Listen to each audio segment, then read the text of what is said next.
The Galactic Council chamber fell silent as Admiral Zektar's tentacles trembled with barely contained fear.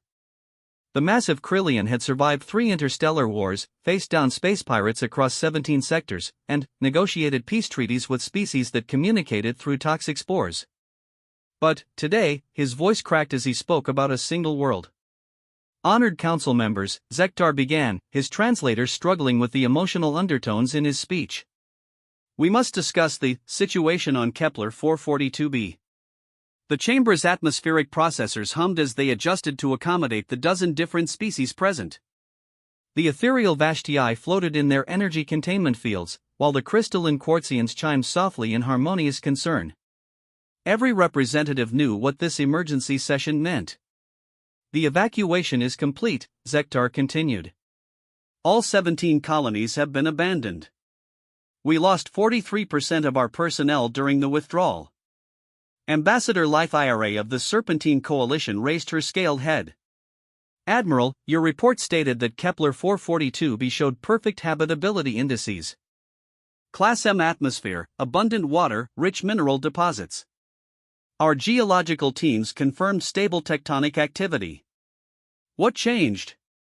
Zektar's auxiliary breathing apparatus wheezed as he activated the holographic display.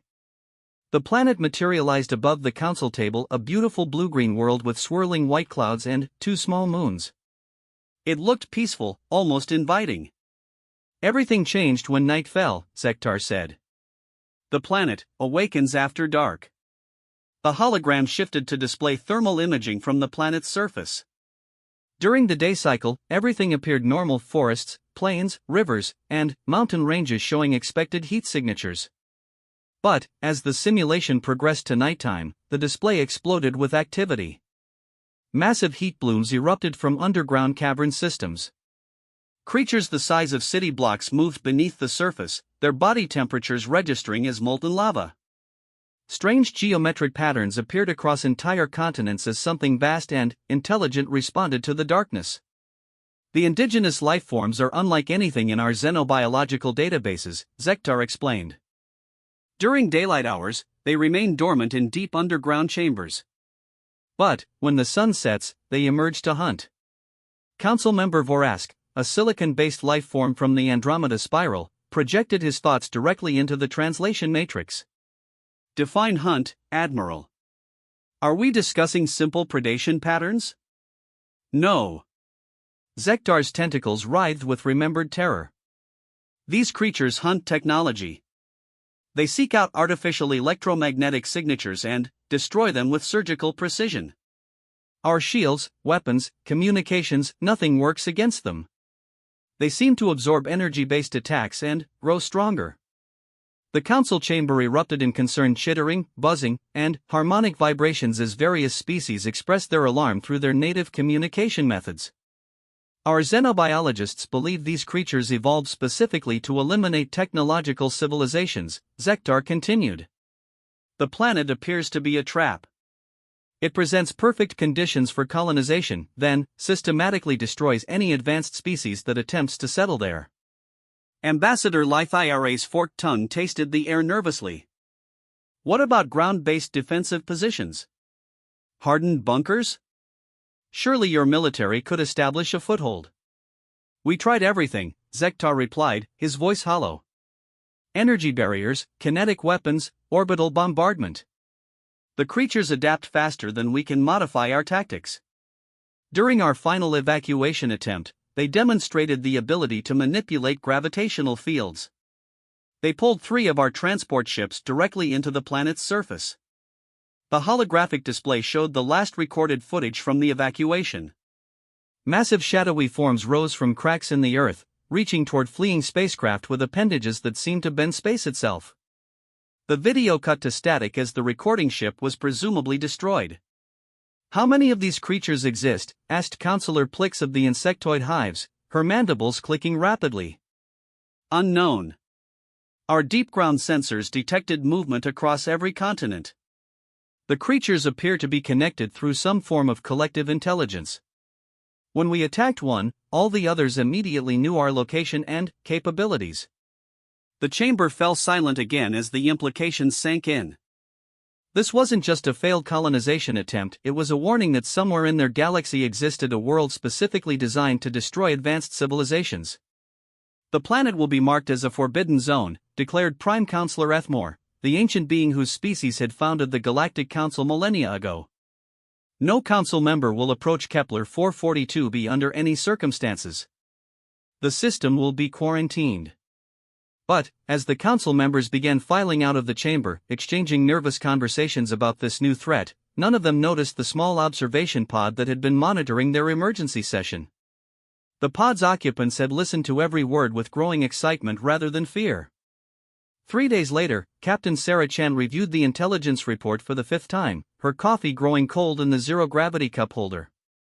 The bridge of the UES Prometheus hummed with activity as her crew prepared for what would either be humanity's greatest discovery or their most spectacular failure. "Captain," called Lieutenant Rodriguez from the communications station. "We're receiving another automated warning beacon. The Galactic Council has the entire Kepler 442 system marked as forbidden territory." Sarah smiled grimly. "Good thing we're not members of the Galactic Council yet." Dr. Michael Park, the mission's lead xenobiologist, floated over to the captain's chair with a tablet full of readings. "Sarah, I've been analyzing the thermal data from that Krillian report. These creatures are fascinating. Look at this energy absorption pattern." The display showed a complex web of readings that meant nothing to Sarah but clearly excited the scientist. "Michael, please tell me you're not about to suggest we should study these things up close." "That's exactly what I'm suggesting," Park replied enthusiastically. "Don't you see? The aliens are approaching this all wrong. They're trying to fight fire with fire using advanced technology against creatures that specifically evolved to counter advanced technology." "And humans are different how?" asked Commander Torres, Sarah's second-in-command. Park grinned. "Because we're too stubborn to know when we're beaten, and we have a very particular skill set for surviving in hostile environments. These aliens have been spacefaring species for thousands of years. They've forgotten what it's like to fight with primitive tools and raw cunning." Sarah leaned back in her chair, studying the star charts. Kepler 442b was still 6 weeks away at maximum burn, but the journey would give them time to prepare. More importantly, it would give her time to decide if they were brave explorers or complete idiots. "Dr. Park, what makes you think humans can succeed where an entire galactic civilization failed?"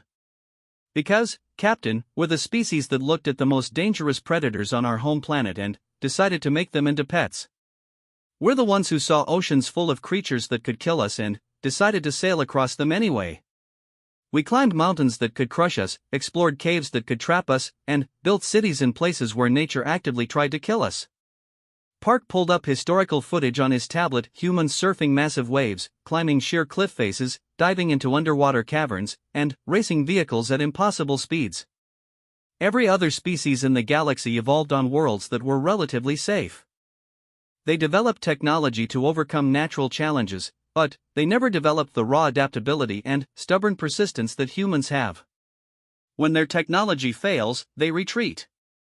When human technology fails, we improvise. Sarah looked around the bridge at her crew of 37 volunteers. They had signed up knowing this mission was classified as extremely hazardous with minimal chance of return. Not one of them had hesitated. "All right, Dr. Park. You've got 6 weeks to figure out how Stone Age tactics can defeat creatures that absorb energy weapons. Commander Torres, I want our best survival specialists working on contingency plans. If we're going to be the first species to successfully explore this world, we need to be prepared for anything." As the UES Prometheus continued its journey toward the Forbidden World, Sarah couldn't shake the feeling that they were about to discover something extraordinary.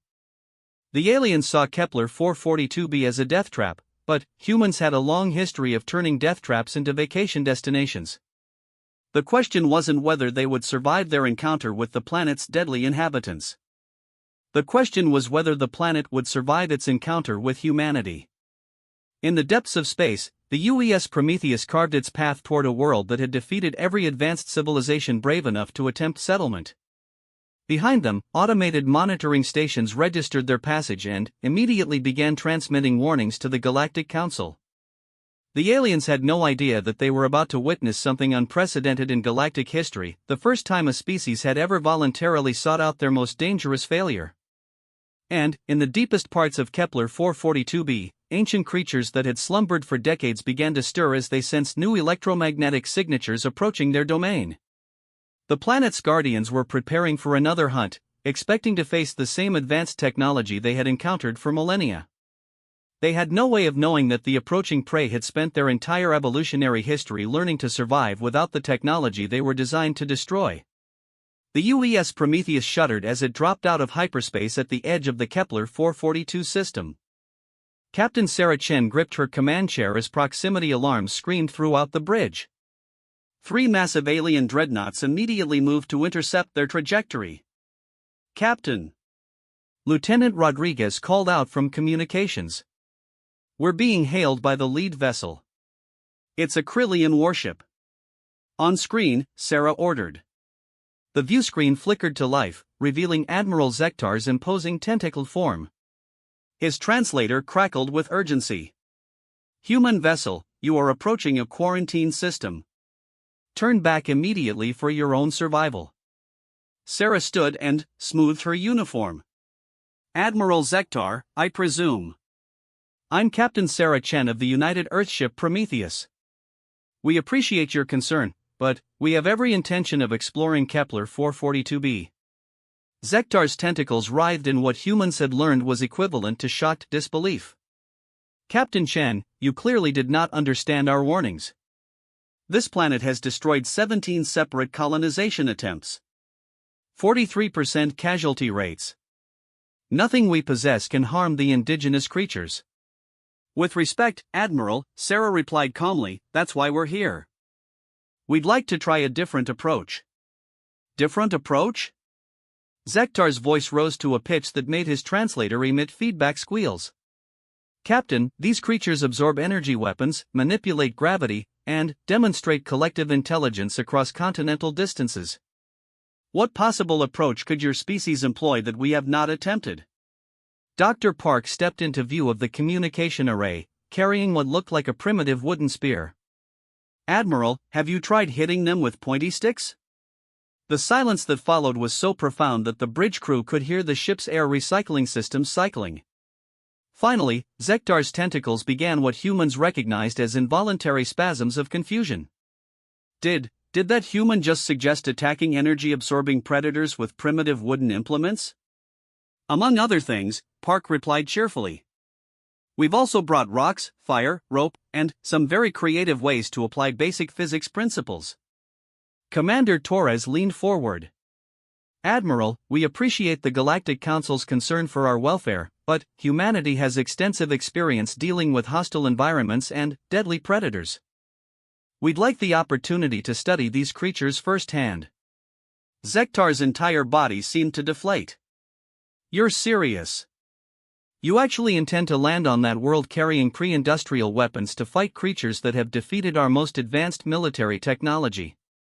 "That's the plan," Sarah confirmed. "Though we prefer to think of it as field research rather than fighting." "Captain Chen," Zektar said slowly, "I have studied human history since our first contact. Your species has a remarkable talent for survival, but this borders on insanity. These creatures hunt at night. They emerge from underground caverns the size of cities.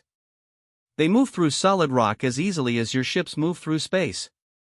Park's eyes lit up with scientific enthusiasm. "Really? Fascinating." "That suggests they might manipulate molecular cohesion fields." "Do they leave tunnels behind, or does the material resolidify after they pass through?" Zektar stared at the human scientist for several long moments. "Dr. Park, they killed 3,000 of my people. I watched ships with full crews disappear into the planet's surface." "You're asking about their tunneling methods?" "Well, yes," Park replied matter-of-factly. "Understanding their movement patterns is crucial for survival and scientific observation. How else would we avoid them when necessary and track them when we need to study their behavior?" The alien admiral turned to his bridge crew, speaking in rapid Krillian that the translators couldn't keep up with.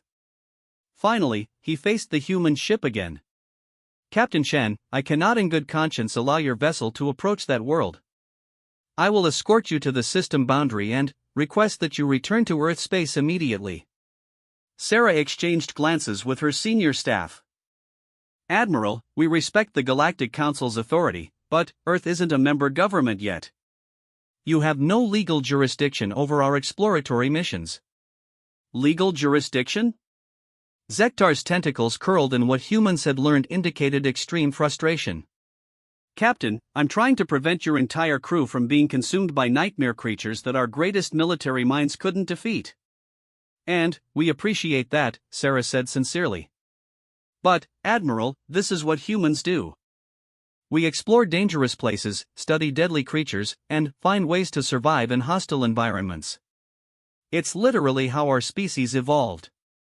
Dr. Park pulled up his tablet and began displaying images from Earth's history. Admiral, these are pictures of creatures from our homeworld. This is a great white shark, an apex predator that can bite through steel.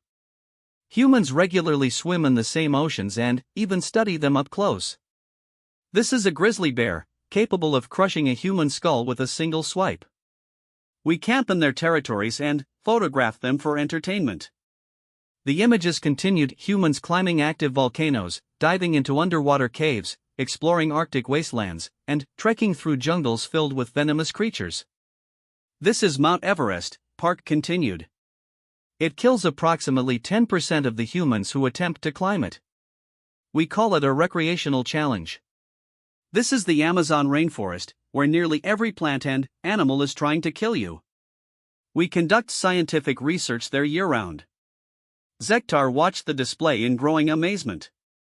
Your people intentionally expose themselves to deadly environments for recreation and scientific advancement? Not just intentionally, Commander Torres interjected. Enthusiastically. We have an entire tourism industry built around activities that have significant chances of death or injury. Sarah stepped forward again. Admiral, I understand your concern. But this is exactly the kind of challenge that humanity specializes in. We don't have advanced energy shields or gravity manipulators.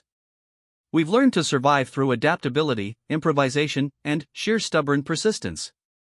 Zektar was quiet for nearly a full minute before responding. Captain Shen, if I cannot dissuade you from this course of action, will you at least accept an observer? Someone to document what happens when your species encounters these creatures? Of course, Sarah replied. Though I should warn you, if things go badly, your observer might not survive to file a report. Captain, if your ship approaches that planet, my observer won't be the only one who doesn't survive.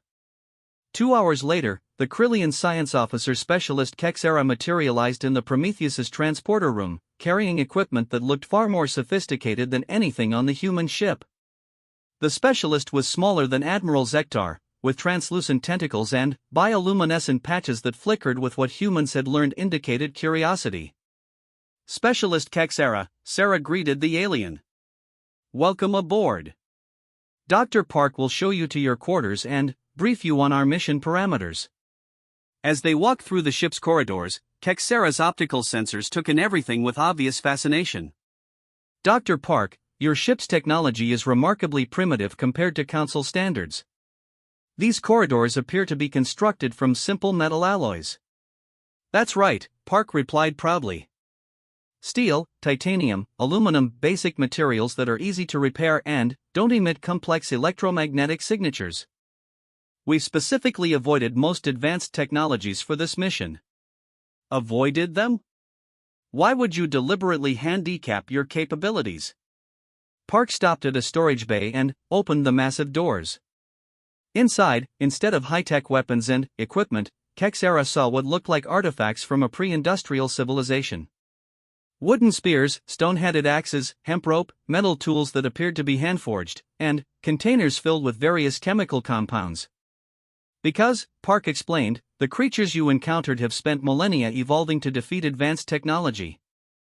They absorb energy weapons, manipulate electromagnetic fields, and hunt by tracking technological signatures. But they've probably never encountered a species that willingly reverts to primitive tools when the situation calls for it.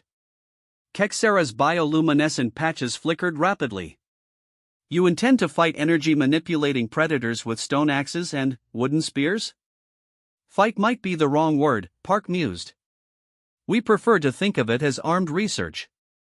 Come on, let me show you something really interesting.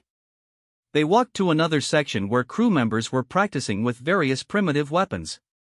Marines drilled with spears and swords while scientists tested different chemical compounds using basic laboratory equipment. Human warfare evolution is unique in the galaxy, Park explained. Most species developed energy weapons as soon as they discovered advanced technology. But humans spent thousands of years perfecting primitive combat techniques before we ever left our homeworld. We know how to fight with rocks and pointy sticks because we did it for most of our history. Kexera watched a Marine expertly throw a spear and hit a target 30 meters away. And you believe these primitive skills will be effective against creatures that defeated our most advanced weapons? Specialist, let me ask you something. What happens to your energy weapons when the creatures absorb their power? They become useless, Kexera replied. Right. And what happens to a wooden spear when the creatures try to absorb its energy? Kexera's optical sensors focused intently on the human scientist. A wooden spear doesn't emit energy signatures. Exactly. It remains a sharp piece of wood, propelled by human muscle power and guided by thousands of years of evolutionary experience. The creatures have adapted to neutralize advanced technology, but they've never encountered a spacefaring species that could abandon that technology and revert to fundamental survival techniques. As they continued the tour, Kexera began to understand why Admiral Zektar had been so confused by human tactics. The Prometheus carried backup equipment that seemed deliberately primitive: manual navigation tools, chemical-based communications, mechanical systems that required no computer control. Dr. Park, Kexera said finally, your species appears to be preparing for technological failure as a standard operating procedure. That's right. Every human learns basic survival skills because our homeworld taught us that technology can fail when you need it most. We know how to make fire without power cells, find direction without computers, and defend ourselves without energy weapons because we've been doing those things longer than we've been using technology. By the time they reached the planet's orbit, Kexera had begun to understand something that no other Galactic Council species had ever grasped about humanity. They weren't just another technological civilization. They were a successful survival species that happened to use technology, rather than a technological species that had forgotten how to survive without it. The distinction, Kexera realized, might be the difference between life and death on the world below. The landing shuttle Endeavour descended through Kepler 442b's atmosphere like a controlled meteor, its heat shields glowing cherry red as it cut through the thick air. Captain Sarah Chen gripped her restraints as the primitive craft bucked and rolled through atmospheric turbulence that would have been easily managed by standard Council technology. Why aren't you using inertial dampeners? Specialist Kexera asked through gritted mandibles, the alien's bioluminescent patches flickering with distress. Because inertial dampeners emit electromagnetic signatures, Dr. Park replied cheerfully, despite being thrown around his restraints like a ragdoll. We're going in dark, no active sensors, no energy shields, no computer guidance systems.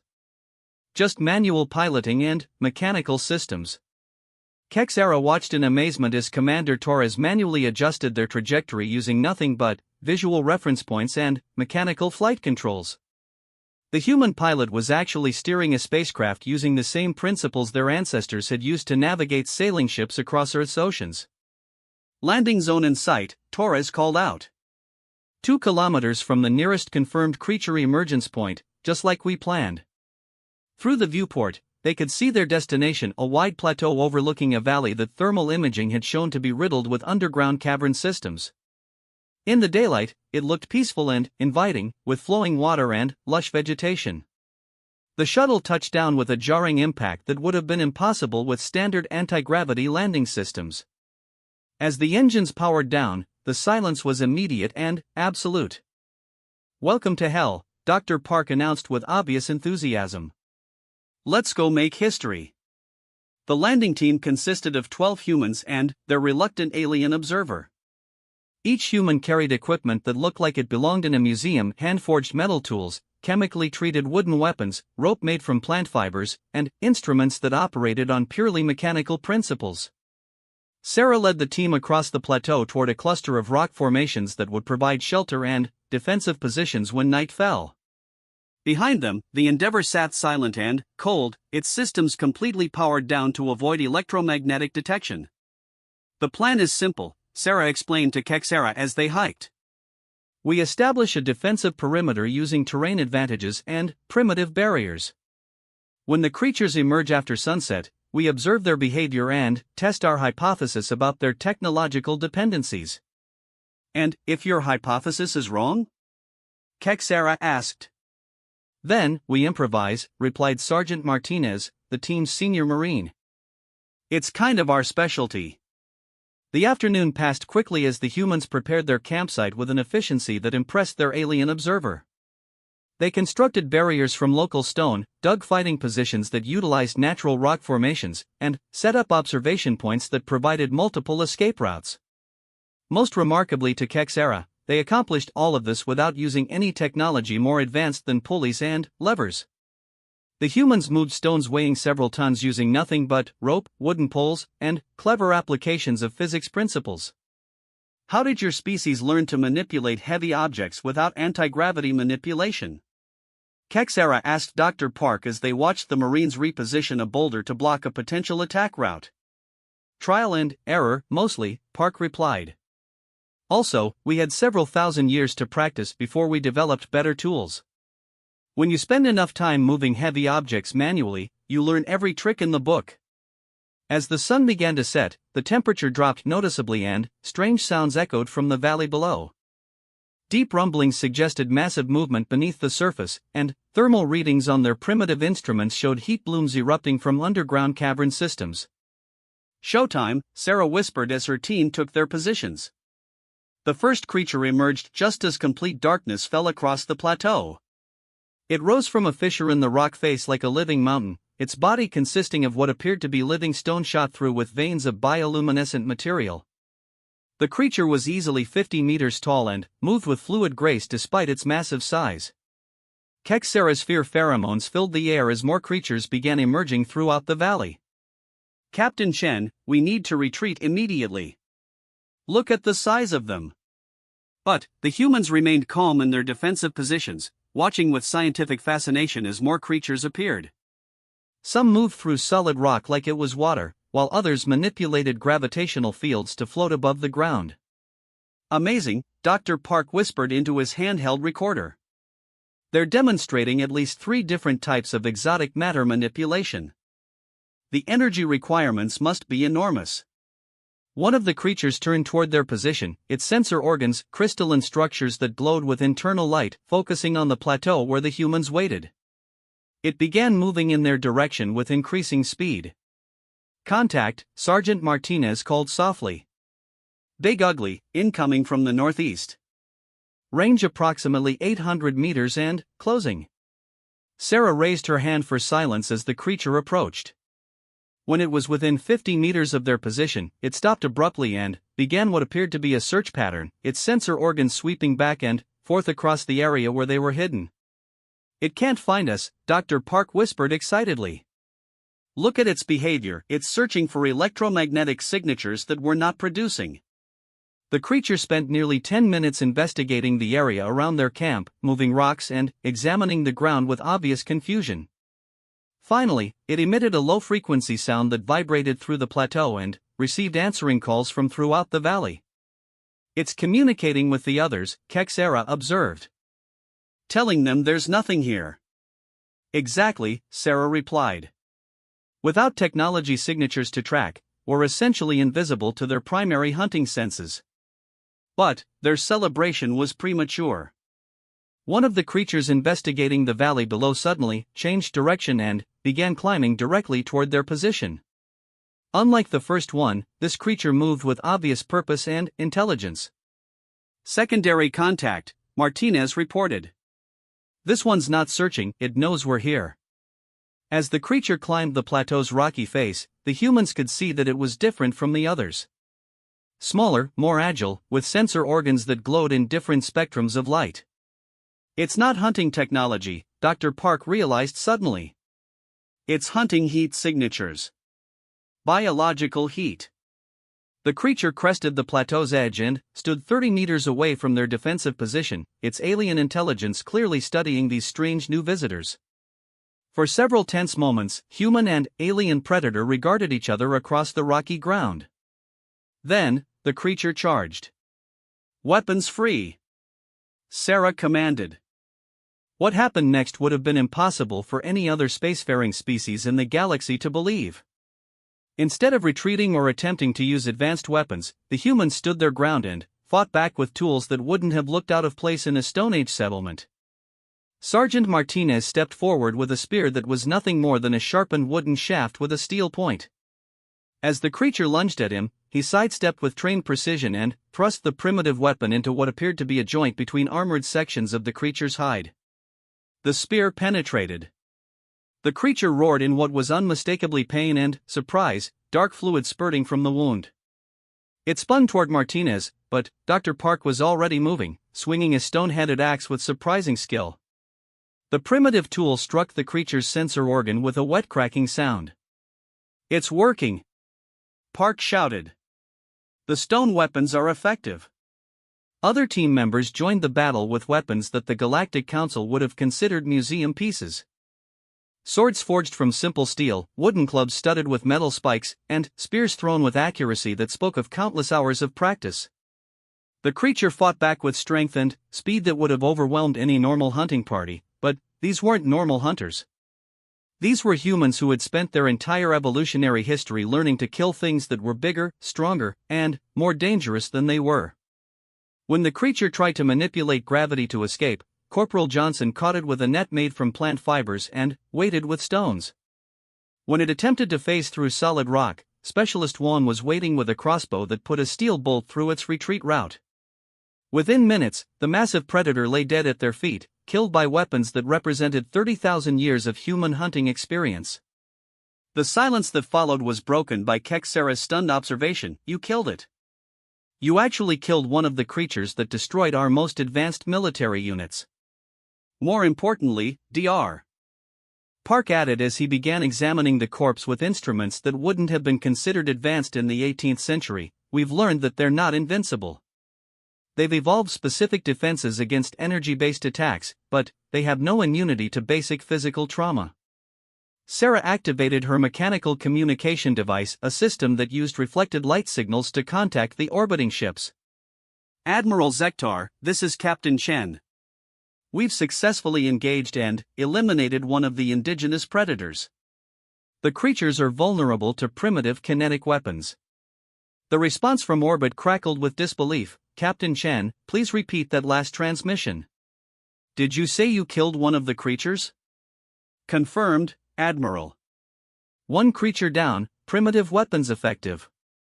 The creatures have evolved to absorb and counter energy-based attacks, but they have no defense against basic physical weapons propelled by muscle power." As dawn broke over Kepler 442b, more creatures began retreating to their underground lairs, following behavior patterns that had remained unchanged for millennia. But, this time, they carried news of something unprecedented: prey that had fought back successfully using weapons their evolution had never encountered. In the days that followed, the human team established the first successful settlement on the Forbidden World. They built structures from local materials using construction techniques that required no advanced technology, developed hunting strategies that turned the creature's own adaptations against them, and proved that sometimes the best way to defeat an advanced predator was to fight it like your ancestors had fought similar threats for thousands of generations. When the news reached the Galactic Council, it caused a revolution in thinking that would reshape their understanding of survival and adaptation. For the first time in galactic history, a supposedly primitive species had succeeded where advanced civilizations had failed. Admiral Zektar's final report summarized the situation perfectly: "The humans have accomplished something we considered impossible. They defeated creatures specifically evolved to counter advanced technology by voluntarily abandoning advanced technology and reverting to survival techniques that predate spaceflight by millennia. I recommend immediate contact with human leadership to discuss their potential membership in the Galactic Council." Any species capable of this level of adaptive thinking represents a valuable addition to our collective knowledge. But, perhaps Dr. Park's personal log entry captured the true significance of their achievement. Today we proved that humanity's greatest strength isn't our technology, it's our refusal to let the failure of our tools determine the limits of our capabilities. When our computers can't solve a problem, we use our hands. When our weapons don't work, we pick up rocks. When the universe tells us something is impossible, we find another way to do it anyway. The deadliest world in known space had finally met its match, a species too stubborn to admit defeat and too adaptable to accept limitations. Kepler 442b was no longer forbidden territory. It was humanity's newest frontier.